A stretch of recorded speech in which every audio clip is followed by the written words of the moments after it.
Welcome to my local ball field, home to many Little League and Rec League games. I want to thank you very much for being a part of the group. Believe me, I really appreciate that. I think everybody joining that might be the only way out of all of the number of applications the Orioles are going to get that I might manage to get pulled out of that group. So I really thank you. One thing we've learned doing like 6 takes of this is it's really hard for me to seem natural in front of a camera. So I'm going to try as hard as I can to be a part of that. My wife is directing the entire shoot and is doing her best to try to get me to look natural. So let me just talk to you for a minute about why I want to be a PA announcer. First, the main point I wanted to bring up, well, I guess not the main point, but one of the points is there's a reason I'm in a Ravens jersey. And it's that all of Baltimore right now is covered in this purple hue. Even Ripken Stadium is covered in purple light. If you take a look at the Aberdeen Ironbirds Facebook, you'll see that. It's really kind of cool what they're doing. And if you look, the entire city is bathed in purple light. And it's because the Ravens are headed to the AFC Championship. And what's really cool about that is that football builds cities, which is kind of a neat thing, although it seems to bore my wife a little bit, but I think it's something to be noted. If you take a look at New Orleans, the same thing happened with the New Orleans Saints while they were getting through Katrina, and they still are getting through Katrina. There was, yeah, thank you. If you notice, while all that was happening, that they really rallied around the Saints, the same way we're rallying around the Ravens.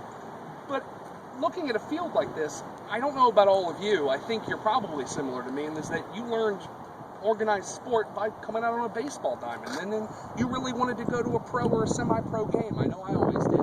And some of my fondest memories are going with my father to an O's game. And I know even some of my most hardened sports-hating friends, they remember going with their parents or their grandparents or aunts and uncles or a school trip to go see the O's. And I think it's really a fantastic thing because baseball builds families. I know a summer or two ago, I went down to Atlanta to see my grandmother, and the thing the whole family could bond on was going to a Braves game.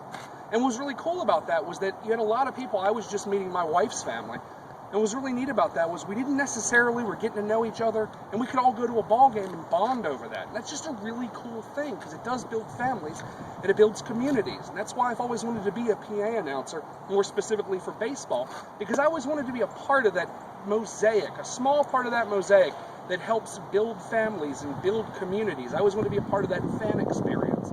And I certainly hope as we get through the AFC Championship and hopefully to the Super Bowl and the warmer months come that you'll remember, grab some O's tickets, take some people with you, go with some friends, get a couple of hot dogs and a beer, or in my case a soda, and watch a couple of games. I only hope that through all of this and your support that I'll be there to help you. I think that would be fantastic, that I'm there to announce that and be a small part of that bonding that you're going to be doing in your community and with your family and with your friends. Thank you very much for being a part of this. Please keep telling people about the group. I really do appreciate it. Thank you very much.